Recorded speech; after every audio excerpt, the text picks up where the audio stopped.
అన్నీ ఇట్లాగా కట్ చేసి పెట్టేసుకోవాలండి. కందిపప్పు కడిగేసి బచ్చలాకు తెల్ల బచ్చలి కట్ చేసి పెట్టాను. 3 స్పూన్లు కారం వేసాను. పచ్చిమిరపకాయలు ఎక్కువ వేసుకుంటే చాలా టేస్ట్గా ఉంటుందండి. పసుపు అర టీ స్పూన్ వేసాను. ఉల్లిపాయ 1, 4 టమాటాలు వేసానండి. కొద్దిగా చింతపండు దీనిలో ఇట్లా పెట్టేసి కుక్కర్లో పెట్టి ఉడికించేసుకోవాలి. ఉల్లిపాయ 1 కట్ చేసి వేసాను. చింతపండు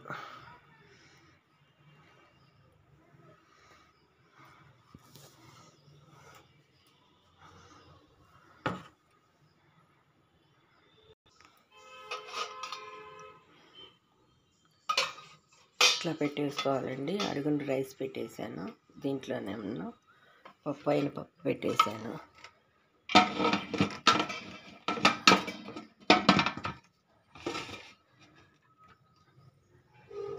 4-5 విజిల్స్ వచ్చేదాకా ఉడికించుకొని స్టవ్ ఆఫ్ చేసుకోవటం.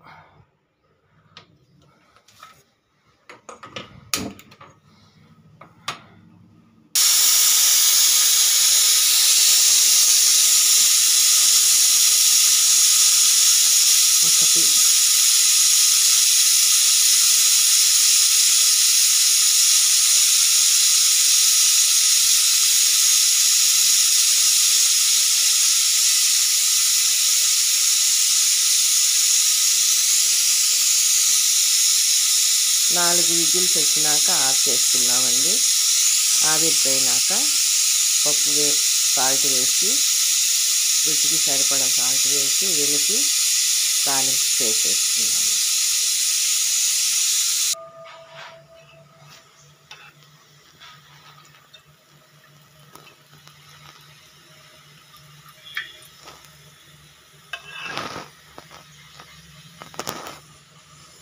ఒకటిన్నర స్పూన్ వేసానండి. పప్పు తాలింపు పెడుతున్నాను.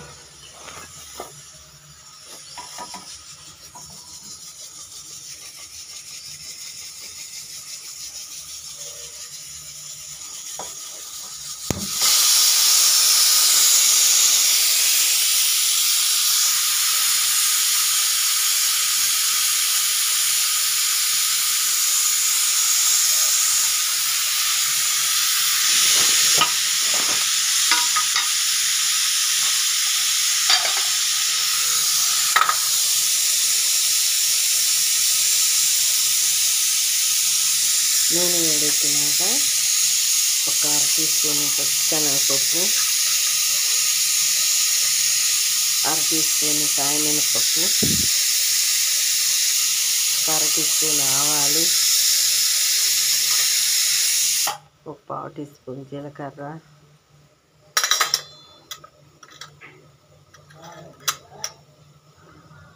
కొద్దిగా ఇంగువ,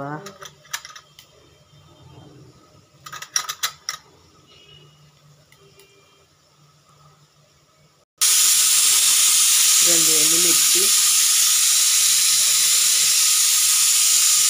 4 చిన్నుల్లిపాయ నలకొట్టి వేసానండి.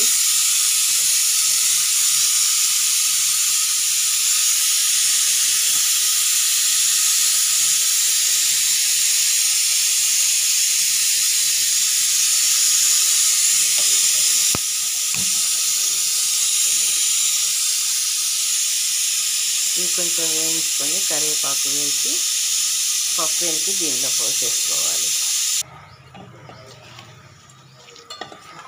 కరివేపాకు, ఎండుమిర్చి, చిన్నులపాయ, పోపు దినుసులు మొత్తం వేసి ఇంగువ వేసి తాలింపు పెట్టానండి. ఇది ఆవిరిపోయినాక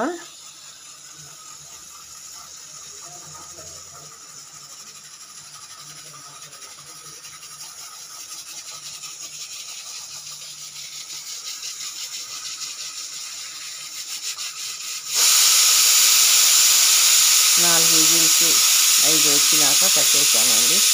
ఇది ఆవిరిపోయినాక మనం ఆ పప్పు తీసి దీనిలో వేసుకోవాలి.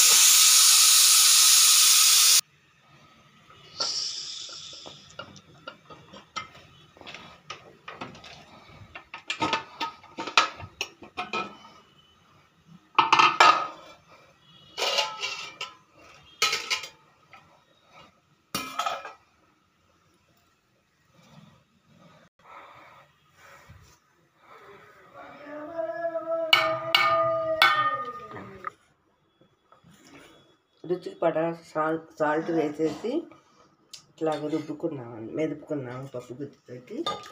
దీనిలో తాలింపులో కలిపేసుకొని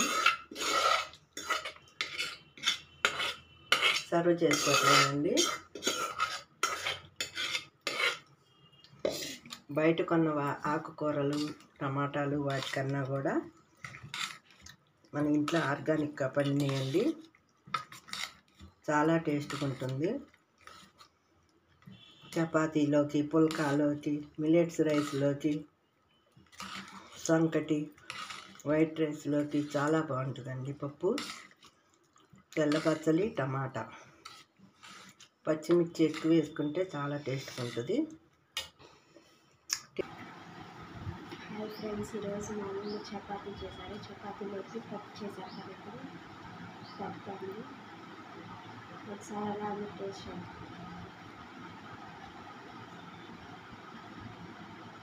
టేస్ట్ అయితే చాలా బాగుంది ఫ్రెండ్స్. ఒకసారి మీరు కూడా ట్రై చేసి కామెంట్ సెక్షన్లో కామెంట్ పెట్టండి. బాయ్.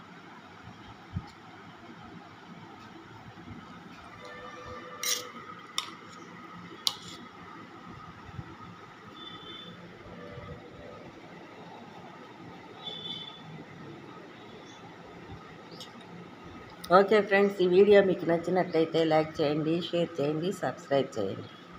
ఎలాగుందో కామెంట్ చాట్లో కామెంట్ పెట్టండి. Okay, bye, thank you.